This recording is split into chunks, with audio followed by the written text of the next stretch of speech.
اور کچھ شعر ہیں کہ اور پھر ایک دن بیٹھے بیٹھے مجھے اپنی دنیا بری لگ گئی، اور پھر ایک دن بیٹھے بیٹھے مجھے اپنی دنیا بری لگ گئی، جس کو آباد کرتے ہوئے میرے ماں باپ کی زندگی لگ گئی۔ اور پھر ایک دن بیٹھے بیٹھے مجھے اپنی دنیا بری لگ گئی، جس کو آباد کرتے ہوئے میرے ماں باپ کی زندگی لگ گئی۔ سب سوالات ازبر تھے جو عشق کے باب میں مجھ سے پوچھے گئے، پر سفارش پہ اس محکمے میں کسی اور کی نوکری لگ گئی۔ سب سوالات ازبر تھے جو عشق کے باب میں مجھ سے پوچھے گئے، پر سفارش پہ اس محکمے میں کسی اور کی نوکری لگ گئی۔ کیا کروں اس کی آنکھوں کے آگے اندھیرا نہیں دیکھ سکتا تھا میں، کیا کروں اس کی آنکھوں کے آگے اندھیرا نہیں دیکھ سکتا تھا میں۔ آپ کہتے رہیں کہ غلط آدمی پر میری روشنی لگ گئی، کیا کروں اس کی آنکھوں کے آگے اندھیرا نہیں دیکھ سکتا تھا میں۔ آپ کہتے رہیں کہ غلط آدمی پر میری روشنی لگ گئی۔ اس سے پہلے کہ میں اس سے منہ پھیر لیتا اسے خود خیال آ گیا، اس سے پہلے کہ میں اس سے منہ پھیر لیتا اسے خود خیال آ گیا۔ میں نے چینل بدلنے کا سوچا ہی تھا کہ صنم ماروی لگے۔ اس سے پہلے کہ میں اس سے منہ پھیر لیتا اسے خود خیال آ گیا۔ میں نے چینل بدلنے کا سوچا ہی تھا کہ صنم ماروی لگے۔ ہاں، میں نے شاعری شروع کرنی ہے نہیں کرنی اس کے بارے میں نے کبھی بھی نہیں سوچا تھا، لیکن مجھے شاعری سے محبت تھی اور بہت زیادہ محبت تھی۔ جب سے میں نے ہوش سنبھالا تب سے شاعری کے علاوہ اور کچھ نہیں سوچا اور کچھ بھی نہیں کیا۔ میرے دکھ سکھ اسی کے ساتھ جڑے ہیں، میری ہر خوشی اسی کے ساتھ جڑی ہے۔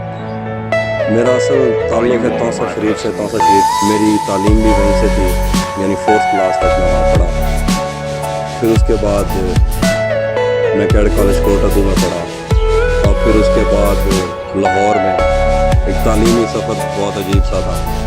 اس کے بعد میں چلا گیا بدین میں نے 2nd ایئر کی، پھر میران یونیورسٹی سے انجینئرنگ، پھر بہاولپور اسلامیہ یونیورسٹی سے ایم اے، اور پھر بعد میں اورینٹل کالج سے ایم فل کیا میں نے۔ اور یہ سب عمارتیں جو تھیں یہ دیر تک میرے ساتھ رہیں اور شاید رہیں گی۔ بہرحال شاعری شروع کر دی میں نے، پتہ نہیں ہے کہاں تک چلے گی۔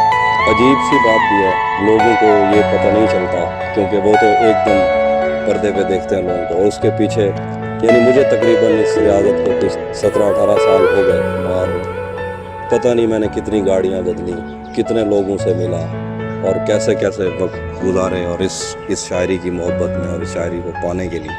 اچھا، باقاعدہ طور پر شاعری سے کوئی بندہ سوچتا بھی نہیں ہے، اور آج سے پہلے یا اب بھی بندے وہ آپ شاعری سے کیا کچھ لے سکتے ہیں، یا شاعری آپ کو کتنا کچھ دے سکتی ہے سوائے اچھے دوستوں کے اور چند ایسے تعلقات جو آپ کے ساتھ دیر تک رہتے ہیں۔ تو میں نے بھی ایسا کچھ بھی نہیں سوچا تھا، اور مجھے بس ایک رستہ تھا جو مجھے نظر آ رہا تھا، میں اس پہ چلتا گیا۔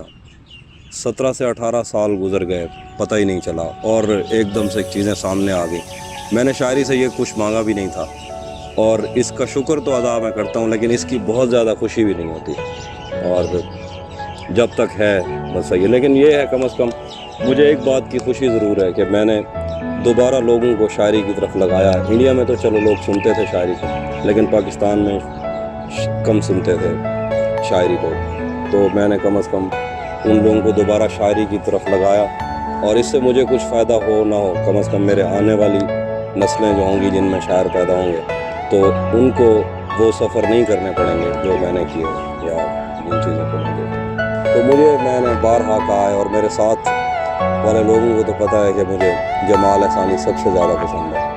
اساتذہ میں تو بہت لوگ ہیں، میر صاحب ہو گئے، غالب صاحب ہو گئے، ولی دجنی ہو گئے، داغ ہو گئے، عاطف ہو گئے، یہ 4 سے 5 لوگ مجھے زیادہ اچھے لگتے تھے شروع سے۔ اس کے بعد پھر اور بہت لوگ ہیں، لیکن جو میرے سب سے زیادہ قریب لگتا ہے مجھے طبیعت کے حوالے سے، یا وہ چیزیں جو میں نے کہنی تھی مجھے لگتا ہے کوئی مجھ سے پہلے کہہ گیا تو وہ جمال احسانی ہے۔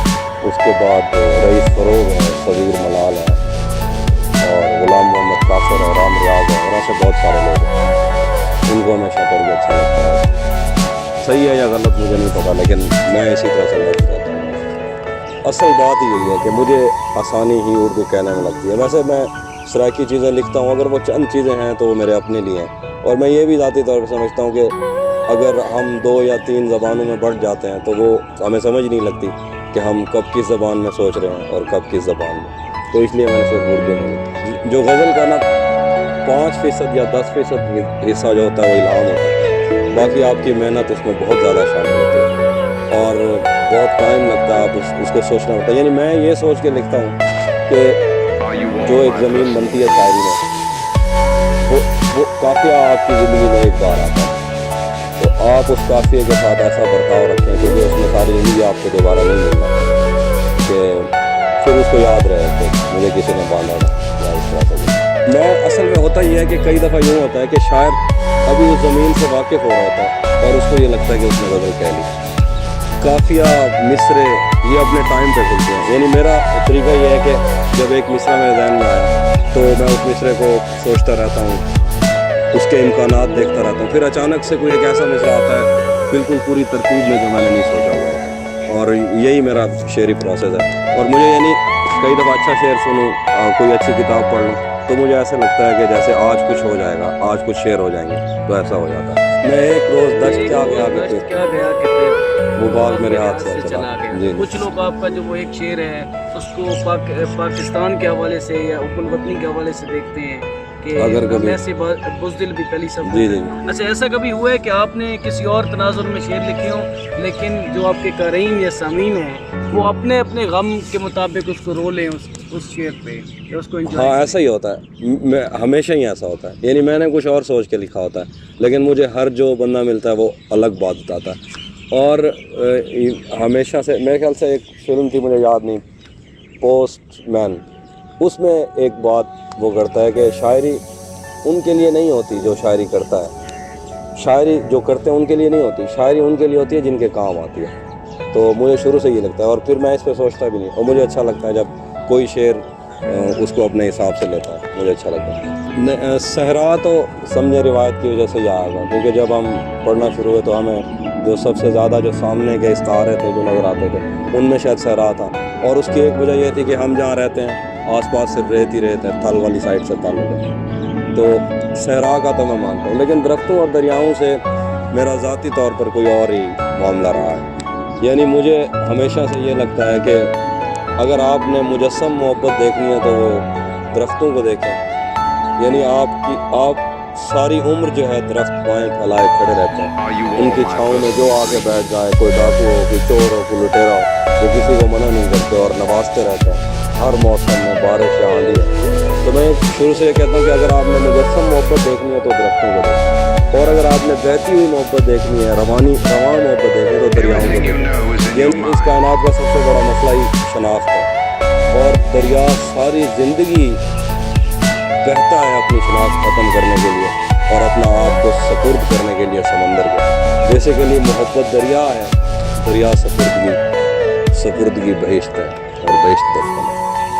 ہاں, جو نئے لوگ لکھ رہے ہیں ان کے لیے میں یہ کہتا ہوں کہ آپ بس شاعری کرتے رہیں, اور اس لیے نہ کریں کہ آپ اس سے کچھ حاصل کر لیں گے, اس لیے کریں کہ آپ کو شاعری سے محبت ہے اور شاعری آپ کو اس زاویے سے نوازے گی جہاں سے آپ نے سوچا بھی نہیں ہوگا. میں ہمیشہ یہ کہتا ہوں کہ جو بندہ تو شاعری کی روایت سے واقف ہے وہ اگر اعتراض کرتا ہے تو اس کا اعتراض کوئی ویلڈ بھی ہوتا ہے, ورنہ اگر کوئی ایک جدید شعر کو یہ کہہ دیتا ہے کہ سرے سے یہ کوئی شعر نہیں ہے, یہ کوئی جدید شعر نہیں ہے, تو پھر وہ اس پورے شعری سلسلے سے انکاری ہوتا ہے جس سلسلے میں ہمارے کئی اساتذہ آئے اور کئی لوگوں کی زندگیاں لگ گئیں شعر کو یہاں تک پہنچانے. کیونکہ ناصر کاظمی کا ایک شعر ہے, جو تیری منزل وہ میرا رستہ, تیرا میرا ساتھ ہی تھا.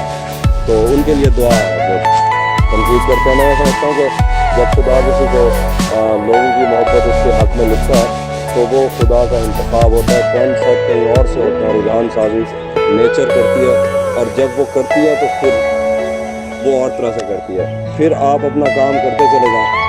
ایک اور اہم اور عجیب بات یہ ہے کہ جب آپ کسی ایسے بندے پہ اعتراض کریں جسے خدا نواز رہا ہو تو یہ دراصل خدا کے انتخاب میں